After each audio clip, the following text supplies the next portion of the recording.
it just goes on one that each instrument is doing its own thing, and then all of a sudden they come together.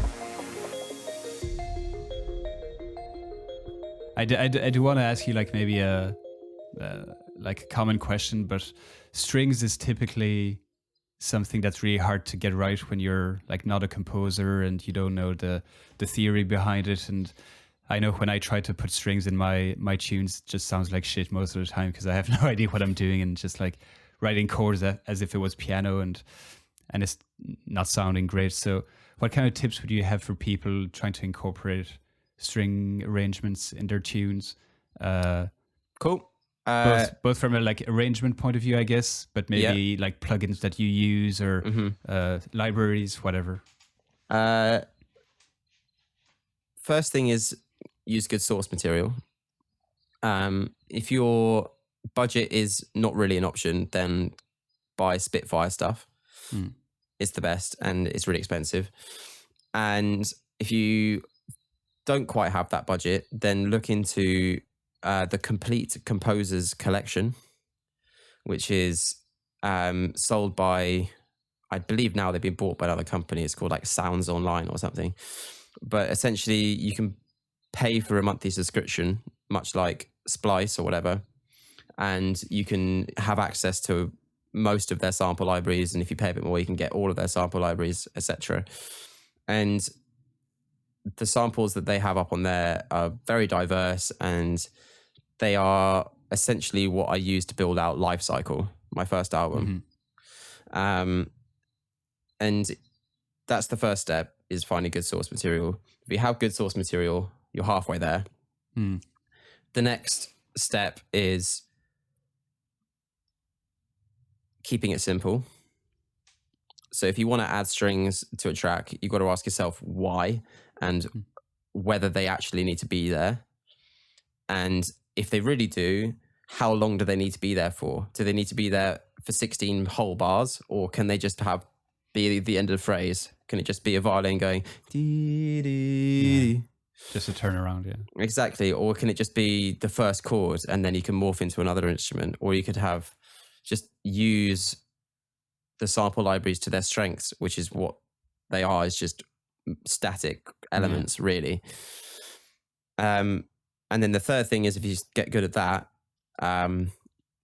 is kind of what I was talking about earlier with voice leading and writing for the right register.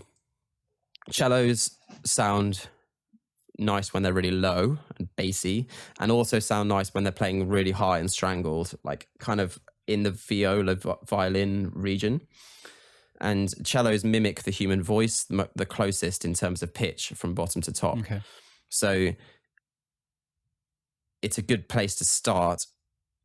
And if you want to write a solo melody, especially in D&B, a cello is a good place to start with that, because it has the ability to sound nice throughout its full range. Yeah.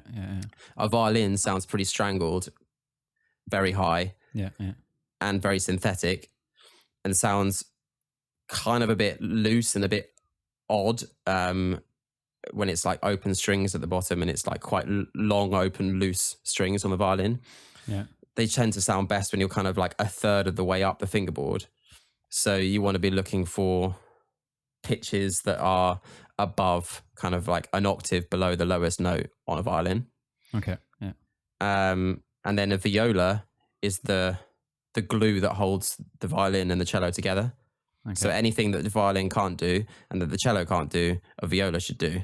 Okay. Yeah. So that's what you have to learn when you're writing for strings, is rather than just writing chords and then expecting a full string patch to kind of know what to do, start with a solo violin, a solo viola, and a solo cello, and maybe a solo double bass if you need it. Yeah. And write the parts individually. Yeah. And if there are notes in common between two chords, glue those two notes together so that the violin doesn't have to lift its bow off the string. So, for example, together? So if you have two chords, one is C minor, you've got C, E flat, and G, and then the next chord is G minor. Okay, like sustain it basically. So you just sustain the notes in common between the two chords. Gotcha. So that and therefore the bow doesn't have to come off the string and the sample won't restart. It'll feel more natural and Exactly. And the same thing goes for when to move strings. When to move from string to string, or when to move. When to stop the sound. That's as crucial as when to start. So you can use the end of the string note to emphasize the chord, or you can just let it die away. So you can have something that's like and goes to nothing. Yeah. And then you can bounce that to audio and fade it out so it goes even more to nothing. Yeah.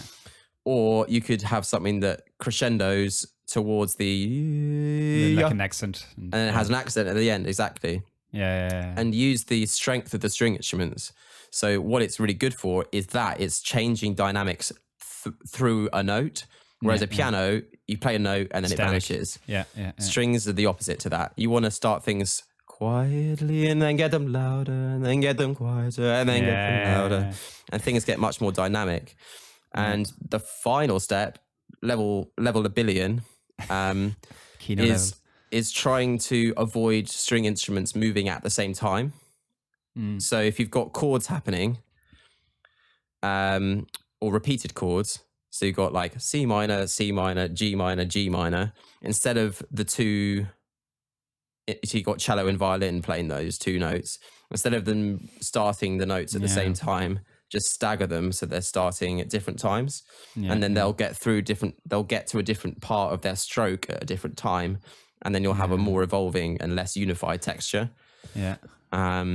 And then you could apply that to melodies, you can apply that to chords, you can apply that to arrangements, and you're away. But essentially it's just start with good source material, keep it simple, and stop things moving at the same time. Sounds like a lot of work. Or I could go on Splice and find a good arrangement and just slap it in. You could do that. I'm just messing. Do that. Or you could do that and then rebuild it from scratch and change the key. So, for example, find a splice sample that you like and be like, okay, I'm going to double all the note values in this sample. So if it's a crotchet or a quarter note, I'm going to make it a half note or a minim. And then I'm going to change the key and use it as an exercise to teach you what's going on and teach you actually how the string arrangement is put together. And then you'll see it in MIDI form in front of you, and you'll be like, oh, if I just change this note and then I change this note, I can match it to my chord sequence, and it sounds really nice. Yeah, but I definitely agree. So rather than just using a sample, it's like learn from them. Yeah. Well, what you said about not moving in step and changing, I often think back when I'm doing strings to, again, very normie track, but Eleanor Rigby by the Beatles. And I think it's four instruments, I think, 4-piece arrangement. Yeah. And when you listen to it, it's like 4 different tracks playing different, like almost 4 different stories playing different things. And it's just like when you put them together, it creates this whole new story instead of just having like... Yeah, so... There's another really good example of exactly that. So Eleanor Rigby is a fantastic example of each part having its own role. Yeah. And it was recorded incredibly well. Yeah. It's like, when you listen to Eleanor Rigby, you're like, oh my God, I can hear the viola. Oh, there's the cello. And then the violin goes like... Fucking love that track. It's so good. But then there's a Ravel string quartet. And there's a movement in that string quartet called Assez Vif, ASSEZ, and then VIF. So quite quickly is what its French translation is. And it's the starts plucked, like every instrument is plucked. It's like it just goes on one. That each instrument is doing its own thing, and then all of a sudden they come together. Yeah. And you're like, it's just like a magic moment. They're all going off and doing their own things, and it's exactly like Eleanor Rigby. And then they come into the chorus, and they all play the same rhythm, and it just elevates like, wow. Everything. Yeah, exactly. So you can really make the most of that in your tunes. You can make things do different stuff, and then bring them together and make them do the same thing, and everyone's like, woo.